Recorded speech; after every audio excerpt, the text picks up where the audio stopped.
Hey there, plant friends, it's Maria Young, and welcome back to my jungle garden adventures. So in today's episode, guys, we're going to be talking all about this fabulous Alocasia right here, which is known as the Alocasia Maharani, also the Gray Dragon.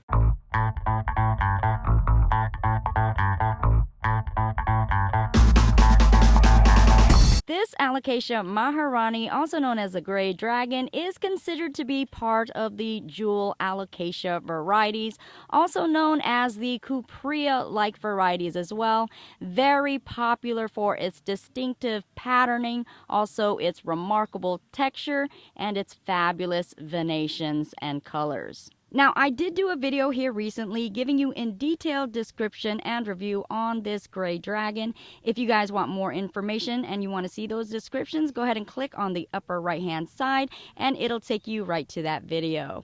And taking an even closer look at that leaf. Oh, wow. I just really have a hard time getting over this. I just can't, guys.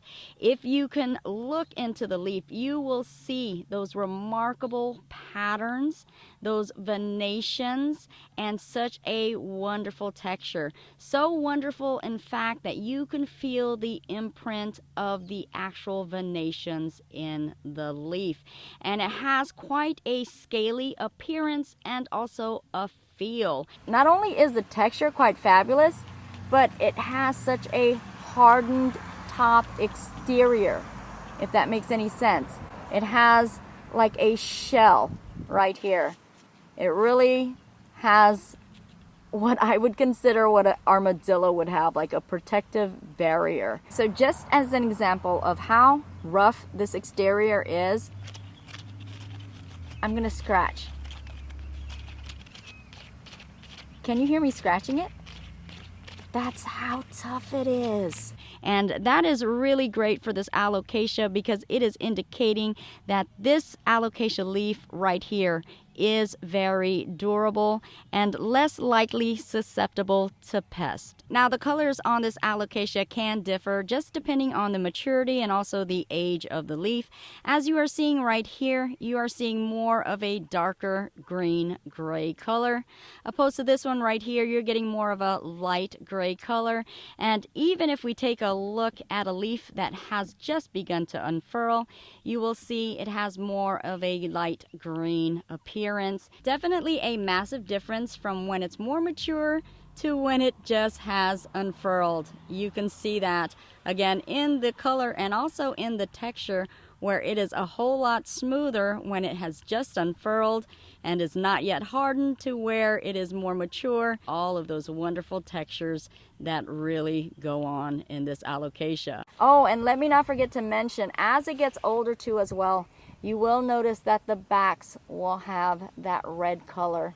So it's beginning to get that red tinge to it as well. So fascinating from start to finish and from front to back all the way around. And the way this Alocasia grows, it grows on the inner portion of the plant, as you can see right here. So right in the center of the plant, that's where you're going to find the newest growths coming from. And you will find that on a healthy Alocasia, as the leaves will grow, the newest leaf will actually become larger than the leaves prior. Also, because this is an Alocasia, it should be noted that this is a tuberous plant, and you can also find little offshoots or baby plantlets that actually will emerge from the surface and at the lower base portion of the plant. And if we do take a closer look at the base area of this particular plant right here, you will see new growths emerging from the surface of the soil at the lower base area, and you can see 3 of them. 1, 2, and also 3. This is what I consider little baby dragon heads that are emerging and soon will grow into new baby Alocasia dragons. Also, just like with all Alocasias, this plant right here can have a root system that actually sends out runners or baby plantlets that can extend outside of the vicinity of this plant. So that is basically how in the wild you will find them growing in different locations and definitely developing into a mass. Okay guys, so now that we have a very good visual of how this plant looks and also have a better understanding of how this plant grows, let's go ahead and talk about the care and the culture of this gray dragon. Alocasias in general grow within jungles and also rainforests. So indeed, it is a tropical growing plant. So it should be understood that in order for this plant to thrive and flourish, you are going to need tropical light conditions. Now folks, there is absolutely no way of getting around the fact that this plant right here is a humidity loving plant. So this does require high humidity, and if you're keeping it indoors, you are going to have to find a way to accommodate the humidity needs of this plant. And you can do that by simply adding a humidifier to your grow space. You can also use a humidity tray, or you can elect to go ahead and spritz this from time to time with a water spray bottle as well. Whatever it takes, folks, to help this to really thrive and flourish. Now, because this is a plant that grows at ground level and underneath the canopy of jungles and also forest areas, it should be noted that this plant does appreciate bright, indirect sunlight, but can also tolerate medium to shadier to even dappled light conditions as well. I actually keep mine in bright, indirect sunlight, and as you can see, it is living its best life. And guys, I cannot stress enough to avoid putting this plant in direct sunlight, as it can cause damages to the leaves and also cause these beautiful, wonderful, amazing leaves to burn, and we sure would not want that. So because we know that these are jungle growing plants, we also know that these like warmer conditions, right guys? And the prime conditions, I would have to say, would be about 80 degrees Fahrenheit, and that would be daylight hours. And also in the nighttime, about 60 to 70 degrees would be kosher for this plant. Now, these are very sensitive to extreme cold conditions, and if it receives too much of that cold temperature, it will actually literally lose all of its leaves and it will go dormant. So to avoid that, make sure that you guys do not put this within extreme cold temperatures. Now, as far as watering goes, it's really going to depend on your growing conditions, your climate, and also your temperatures in regards to how much you should water your plant. But it should be understood that this plant really can appreciate evenly moist soil. Now, that doesn't mean to keep this plant overly saturated and constantly in waterlogged soil, because please note that can definitely rot out the root system on this plant. So evenly moist, guys, and if you guys want to allow a little bit of dry time in between, that's fine as well, but make sure you're not allowing this to go dry for too long, because it definitely can cause damage to the plant and can cause the plant to become in a very weakened state.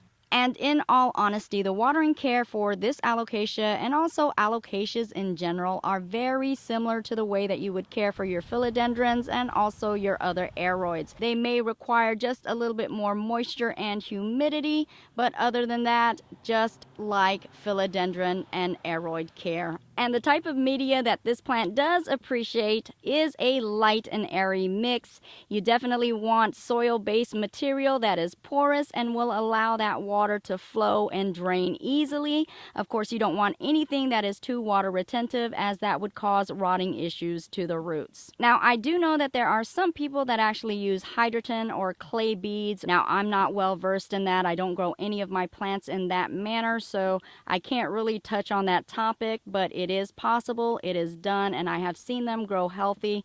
So that is definitely an option as well, just as long as you know exactly what you're doing. And of course, as in with all of our plants, it is always recommended to keep your plant in tip-top condition by fertilizing it.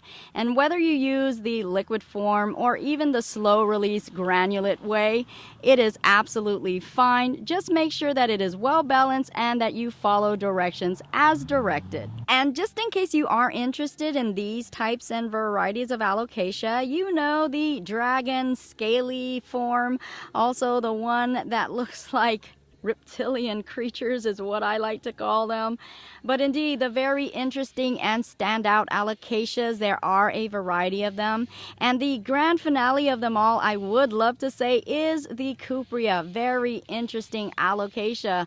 There is also the Silver Dragon or the Dragon Scales, and also the Black Velvet. So those are some of the other varieties, just in case you're interested in looking out for them. And I gotta tell you guys, hands down, this is my most favorite, most beloved Alocasia in my Alocasia collection. And I do have quite a lot of Alocasias, and I love them all. So that should tell you just how much I love and adore this one.